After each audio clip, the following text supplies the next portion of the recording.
Hello guys, welcome to study classes Morena. मैं Vivek Rajak sir. तो जैसा कि आप लोग जानते हैं, मैं मैथ पढ़ा रहा हूँ, मैं 10th क्लास का। तो अभी तक मैंने आप लोगों को 10th क्लास का फर्स्ट चैप्टर, उसमें भी 1.1 का जो प्रश्नावली है उसके क्वेश्चन नंबर फर्स्ट करा दिया। अभी मैं सेकंड कराने जा रहा हूँ। तो इससे पहले जो भी चैनल पर न्यू हैं वो चैनल को सब्सक्राइब करें और ज़्यादा से ज़्यादा अपने फ्रेंड सर्कल में शेयर करें। तो अभी हम चलते हैं क्वेश्चन नंबर सेकंड पे। तो क्वेश्चन नंबर 2 क्या कहता है, दर्शाइए कि कोई भी धनात्मक विषम पूर्णांक 6q+1 या 6q+3 या 6q+5 के रूप में होता है। तो ये क्वेश्चन है। तो क्वेश्चन में पूछा गया है कि कोई ऐसा धनात्मक पूर्णांक ज्ञात करना है जो कि 6q+1, 6q+3, 6q+5 के रूप में होता हो। तो सबसे पहले हम माना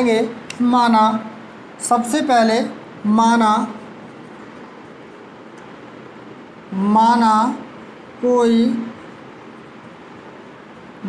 या ऐसे बोलो, माना ए एक धनात्मक विषम पूर्णांक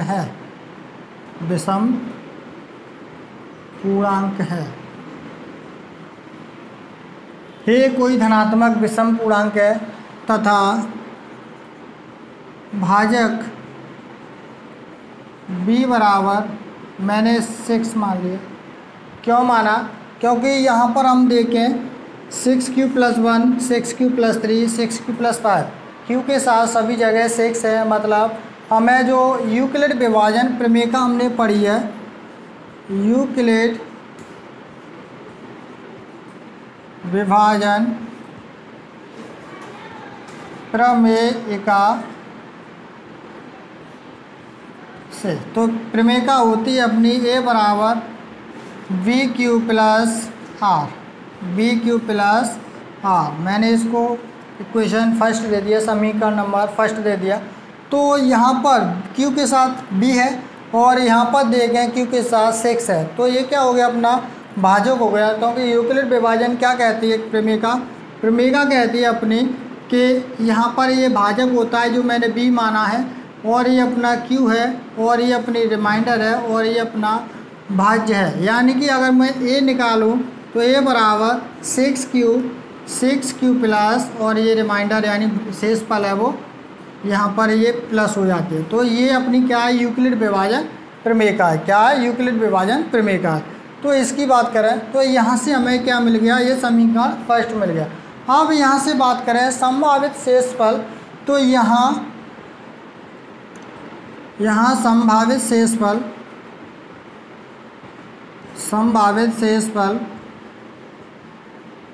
तो यहाँ पर संभावित शेषफल है वो क्या होंगे, यहाँ पर आज r = 0, 1, 2, 3, 4, 5, यानी कि 0 से लेकर 5 तक हमने संभावित शेषफल हो सकती है। शेषफल क्यों 6 क्यों नहीं हो सकता?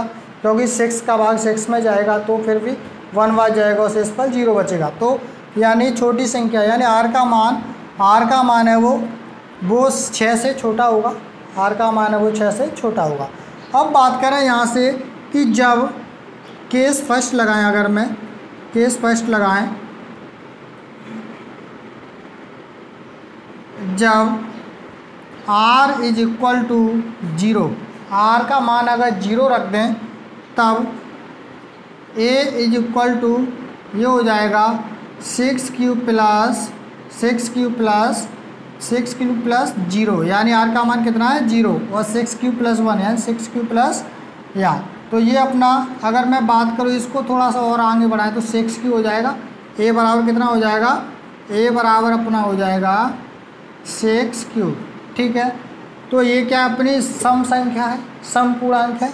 ऐसे ही मैं बात करूं सेकंड में, केस सेकंड की बात करें ऐसे ही, तो यहाँ पर r = यदि मैं 1 रख दूं तब a = 6q+1 हो जाएगा, जो कि एक विषम संख्या यानी विषम पूर्णांक है। ऐसे ही मैं अगर थर्ड लगा दूं, केस थर्ड लगा दूं, तो जब r = 2 हो जाए तब a = 6q+2 हो जाएगा। ऐसे ही जब फोर्थ इक्वेशन, फोर्थ केस लगा दूँ, केस फोर्थ, तो जब r इज इक्वल टू 3 तब a बराबर हो जाएगा 6q प्लस 3। ऐसे ही यहाँ फिफ्थ लगा दूँ मैं, अगर मैं कंडीशन फिफ्थ यानी केस 5 लगा दूँ, तो ये हो जाएगा जब r इज इक्वल टू क्या 4 तब a is equal to 6q plus 4। ऐसे ही लास्ट जो कंडीशन है एवं केस में 5 लगा दूँ, 6 लगा दूँ, यानी छठवीं कंडीशन, जब r इज इक्वल टू 5 लगा दिया तब a is equal to 6q 5। तो यहाँ आपको ये समझ में आया, यहाँ पर सम इंटीजर्स भी हैं, सम पूर्णांक भी हैं और विषम पूर्णांक भी है। तो यहाँ से पूछा क्या गया है, विषम पूर्णांक की बात की गई है, तो हम सबसे पहले विषम और सम अलग अलग कर लेंगे। तो यहाँ बात करें, यहाँ अगर मैं लिखूँ यहाँ पर ये क्या अपना सम पूर्णांक है, सम पूर्णांक है कि नहीं। ऐसे ही ये विषम पूर्णांक है, विषम पूर्णांक है ये सेकंड कंडीशन में।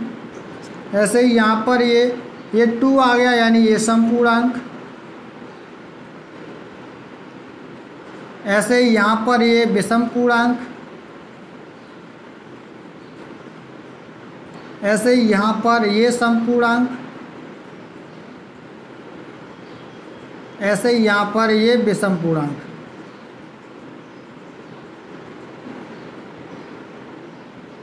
तो मैं यहाँ से इनको क्वेश्चन में पूछा गया विषम की बात की है तो सबसे पहले हम सम को छांटेंगे। अगर क्वेश्चन में सम की बात की जाए तो हम विषम को पहले लेंगे।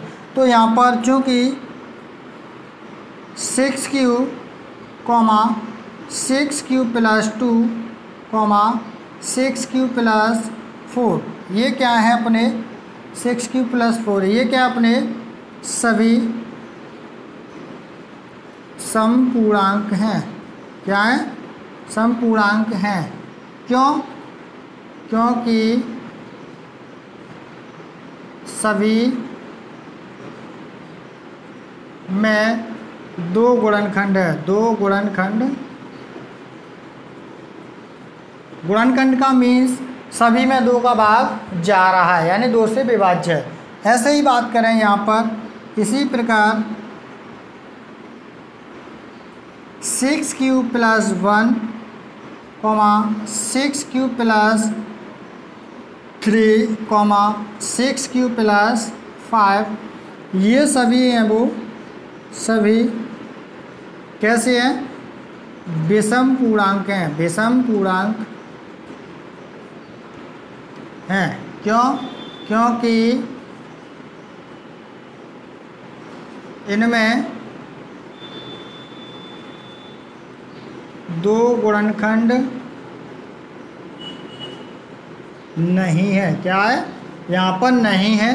क्यों, ये 2 से विभाजित नहीं हो रही हैं, इसीलिए ये क्या है, 2 से विभाजित नहीं हो रहे हैं, इसीलिए क्या है, ये विषम पूर्णांक है। अतः 6q प्लस 1 या 6q प्लस 3 या 6q प्लस 5 क्या विषम धनात्मक विषम पूर्णांक, धनात्मक विषम पूर्णांक के रूप में लिखे जा सकते हैं, लिखे जा सकते हैं। आई बात समझ में। तो नेक्स्ट क्वेश्चन है क्वेश्चन नंबर 3। क्वेश्चन में कहा गया है किसी परेड में 616 सदस्यों वाली एक सेना की टुकड़ी को 32 सदस्यों वाली एक आर्मी बैंड के पीछे मार्च करना है। दोनों समूहों को समान संख्या वाले स्तंभों में मार्च करना है। उन स्तंभों की अधिकतम संख्या ज्ञात करना है जो उस मार्च कर सकी उसमें मार्च किए जा सकते हैं। मतलब क्वेश्चन नंबर 3 है, उसको हमें ज्ञात करना है। उसमें यानी कि कितने सदस्य अधिकतम आ सकते हैं जिसमें स्तंभों की संख्या ज्ञात करनी है, यानी टोटल स्तंभ कितने आ सकते हैं। मतलब कहने का मतलब ये है कोई 616 सदस्य हैं और उसको 32 सदस्यों वाली एक लाइन बनानी है, तो वो कितनी लाइंस बनाई जा सकती हैं वो ज्ञात करना है। तो सबसे पहले टोटल यानी कुल सदस्य कितने हैं परेड के, परेड में कुल सदस्य कितने हैं 616। और आर्मी बैंड कितने, आर्मी बैंड के लिए पीछे सदस्य कितने हैं, आर्मी बैंड में सदस्य कितने मांगे हैं 32 सदस्य मांगे हैं। तो अब इस 216 सदस्यों में से टोटल यानी 32 सदस्यों वाली कितनी लाइंस बनाई जा सकती हैं, स्तंभ बनाई जा सकते हैं, वो ज्ञात करना है। तो कहने का मतलब 616 और 32 का HCF निकालना है, ये हमें ज्ञात करना है। तो वही अपनी जो यूक्लिड विभाजन प्रमेय है, यूक्लिड विभाजन प्रमेय से, यूक्लिड विभाजन प्रमेय से, तो यूक्लिड विभाजन प्रमेय क्या कहती है। सबसे पहले हम रफली काम करेंगे, आप ऐसे भी कर सकते हो, कोई टेंशन नहीं। यानी यूक्लिड विभाजन प्रमेय क्या कहती है, साइड में हम करेंगे 32 का भाग देंगे 616 में, तो कितनी बार गया 32 सेकंड 32, 64 बार नहीं जा रहा, 2 बार नहीं जा रहा, तो ये बचा अपना कितना, ये बचा अपना 9 और ये 4 2 29। अब यहाँ से मैंने ये ले लिया 6। अब यहाँ से देखा कितनी बार जा रहा है, ये अपना 8 बार जा रहा है कि नहीं जा रहा है, 7 बार, 2 7 दूनी 14, 7 21 और 22 और 8 दूनी 16, 8 दी 24, 25 26, यानी कि ये 8 बार जा रहा है। तो ये हो जाएगा 8 दूनी 16 और 8 दी 24 25। अब यहाँ से देखा ये 0, ये अपना 1, कितना बचा अपना, 4 9 बार जा रहा है, तो ये हो जाएगा 9 दूनी 18 और ये अपना 9 दी 27 28, यानी ये अपना शेष कितना बचा, 8 शेष बचा।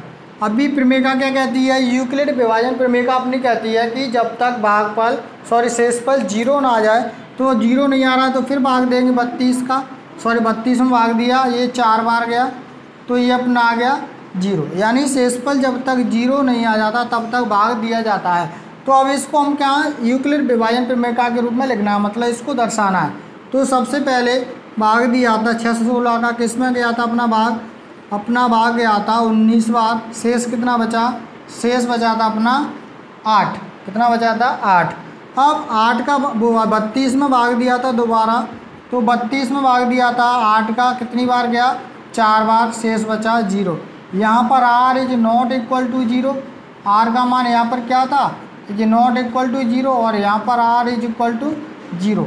तो कहने का मतलब जिससे भाग देने पर जो भाजक होता है, ये अपना क्या भाजक है, वही उसका HCF कहलाता है। तो यहाँ पर आता है 616 और 32 का HCF कितना हो गया 32 का, और इसका HCF कितना 8 आ गया अपना। अतः कुल स्तंभों की संख्या का, स्तंभ पूछा है ना, कुल स्तंभों की संख्या अधिकतम, कुल स्तंभों की अधिकतम संख्या कितनी होगी 8 होगी। यही अपना आंसर। कहने का मतलब इससे अब निकालना है वही उसका स्तंभ होंगे, स्तंभ मतलब कितने लाइन्स में बनाई जा सकती हैं। तो अब क्वेश्चन नंबर 4 की बात करें तो क्वेश्चन नंबर 4 है अपना, यूक्लिड विभाजन प्रमेयिका का प्रयोग करके दर्शाइए कि धनात्मक पूर्णांक का वर्ग पूर्णांक m के लिए 3m या 3m+1 के रूप में होता है। ये हमें क्वेश्चन नंबर 4 को सिद्ध करना है। तो सबसे पहले यहाँ पर बात की है कि धनात्मक पूर्णांक का वर्ग मीन्स स्क्वायर यानी 2 घात। अब यहाँ बात करें तो कोई भी धनात्मक पूर्णांक मान सकते हैं, तो मैंने माना धनात्मक पूर्णांक a है, माना धनात्मक पूर्णांक a है, मैंने धनात्मक पूर्णांक a मान लिया। तथा भाजक अपना हो गया 3। क्यों? क्योंकि m के साथ अपना क्या है 3, यानी कि यहाँ m है वहाँ पर b, यानी यहाँ अपना जो प्रमेयिका कहती है यूक्लिड विभाजन प्रमेयिका, यूक्लिड विभाजन प्रमेयिका क्या कहती है? प्रमेयिका क्या कहती है अपनी? a बराबर 6q प्लस r, यही तो कहती है। बस यहाँ पर r की m q की जगह क्या m है, तो यहाँ पर यहाँ पर क्या जो भी संख्या होती है, यहाँ 3 है तो 3q प्लस r, और पीछे वाले सवाल में 6q प्लस r था, तो यहाँ पर 3 है तो 3, यहाँ q की जगह क्या m है तो यहाँ पर m हो जाए। ठीक है, अब बात करें ये अपनी क्या प्रमेयिका है कि नहीं? तो अब बात करें, इसको मैंने समीकरण नंबर 1 दे दिया, तो यहाँ से अपना जो शेषफल है, क्या शेषफल, तो शेषफल क्या हो सकते हैं? संभावित शेषफल, संभावित शेषफल ये अपने हो सकते हैं 0, 1, 2, 3 नहीं हो सकते, कोई 3 में तो 3 का भाग चला जाता है। तो अब यहाँ बात करें, मैं पहली बात करूँ केस फर्स्ट की बात करूँ, तो यहाँ पर हम लोग अगर केस फर्स्ट की बात करें तो जब r का मान r इज इक्वल टू 0 रखें तब a इज इक्वल टू हो जाएगा कितना? 3q प्लस 0, यानी कहने का मतलब a बराबर 3q, ये हो गया अपना। अब बात करें यहाँ पर क्या कह रहा है? वर्ग, दोनों तरफ दोनों का वर्ग कर दो, क्योंकि दोनों ओर का वर्ग करना पड़ेगा, दोनों ओर का वर्ग करने पर वर्ग करना पड़ेगा। क्यों? क्योंकि यहाँ पर क्या कहा है? धनात्मक पूर्णांक का वर्ग, तो ये हो जाएगा a का स्क्वायर बराबर 3q का स्क्वायर, तो ये हो जाएगा अपना a का स्क्वायर बराबर 9q का स्क्वायर। इसको मैं ऐसे भी लिख सकता हूँ, कैसे? a स्क्वायर बराबर 3 इंटू 3q का स्क्वायर। अब बात करें हम यहाँ, तो इसको मैं ऐसे लिख सकता हूँ, a का स्क्वायर बराबर क्या? यहाँ लिखो a का स्क्वायर बराबर क्या? 3, और इंटू में जो भी संख्या है उसको m मान लो, तो ये हो जाएगा 3m। तो यहाँ m का मान है अपना, यहाँ पर जो m है वो यहाँ m बराबर अपना कितना है? 3q का स्क्वायर। ये अपना यहाँ पर m का मान कहाँ से आया? ये जो मान है 3 इंटू q के साथ जो भी संख्या होती है, यानी इंटू में जो भी होगा उसको हमने m मान लिया। अब ऐसे ही सेकंड केस सेकंड, जब r इज इक्वल टू 1 तब a is equal to 3q plus 1।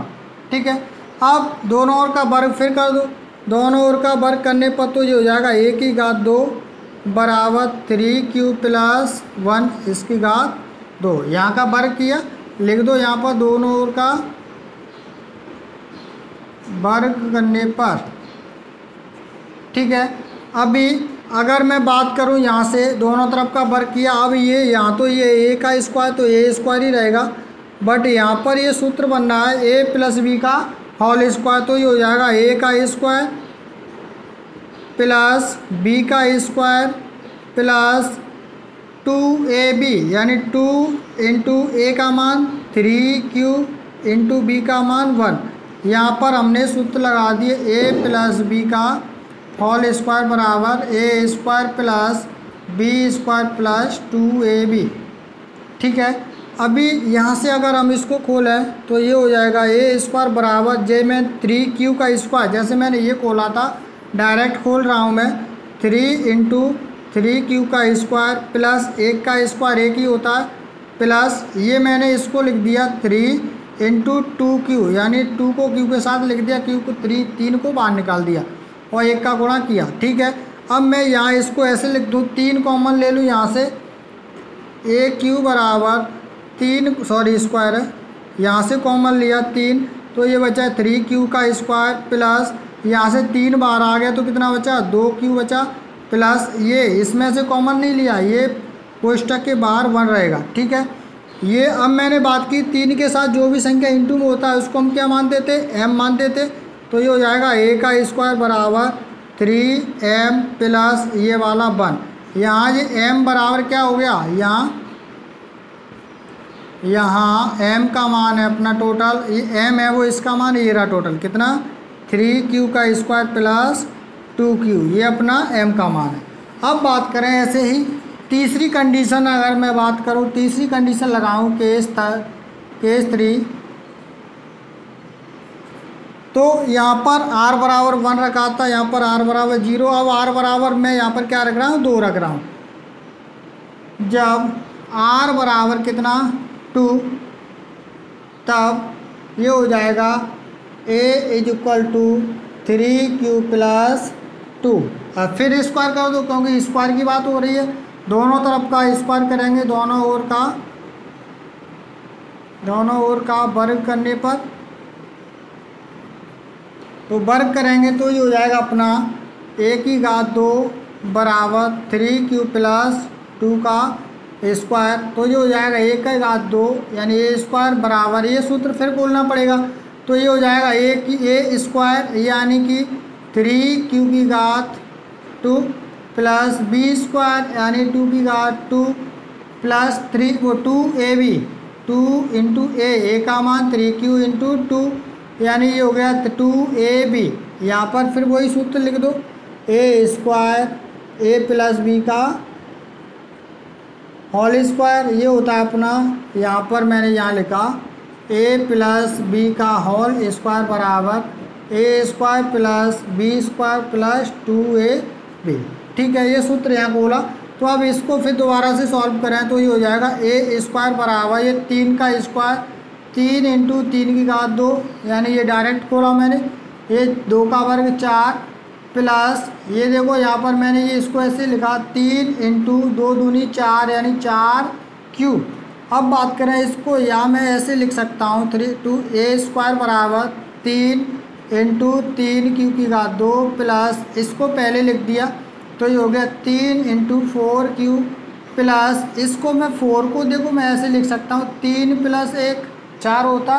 3 + 1 मैंने क्यों लिखा, क्योंकि मुझे यहाँ से 3 कॉमन लेना है। क्या लेना है, 3 कॉमन लेना है, तो यहाँ से मैं 3 कॉमन लूँगा तो ये हो जाएगा अपना 3q² प्लस 3 यहाँ से कॉमन आया है, 3 का 3 से भाग गया कट गया, तो ये बचेगा 4 प्लस 4q बचा, प्लस 3 का भाग 3 में 1 बार जाएगा और प्लस ये वाला 1। आई बात समझ में, ये समझ में आया इसको ये कॉमन लेने का। ठीक, अब बात करें यहाँ से जो भी q के साथ जो 3 के साथ गुणा में होता था वो m मानते थे उसको हम, तो ये हो जाएगा 3m + 1, 3m + 1। तो यहाँ ये m का मान, ये m का मान कहाँ, m का मान ये रहा अपना कितना, m बराबर 3q² प्लस 4q प्लस 1, ये m का मान है। अब देखिए यहाँ पर ये 3 ये क्या हो गया अपना a स्क्वायर का मान भी इतना, a स्क्वायर का मान यहाँ भी इतना आया समझ में, ये अपना पहले से ही है तो ये इस रूप में है कि नहीं, 3m + 1। अतः धनात्मक पूर्णांक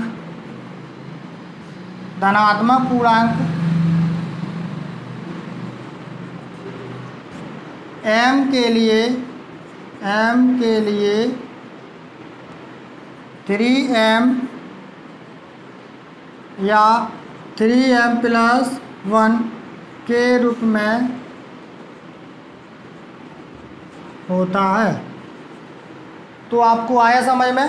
तो ऐसे ही क्वेश्चन नंबर 5 है, उसको आप लोग घर से करके लाओगे, ये मेरा रिवीजन है यानी आपके लिए होमवर्क है। आई बात समझ में, नहीं आए तो मुझे कमेंट करके बताइए, जिससे कि मैं आगे 1.2 को कल स्टार्ट करूँगा। आई होप आपको समझ में आया। आज के लिए इतना ही काफ़ी। अब मैं यहाँ से आपको अगर कोई दिक्कत हो रही हो, कोई भी प्रॉब्लम हो तो मुझे कमेंट के जरिए बताइए। और मेरा चैनल है स्टडी क्लासेस मोरैना, इसको अधिक से अधिक शेयर कीजिए और जो भी न्यू स्टूडेंट है वो सब्सक्राइब कीजिए।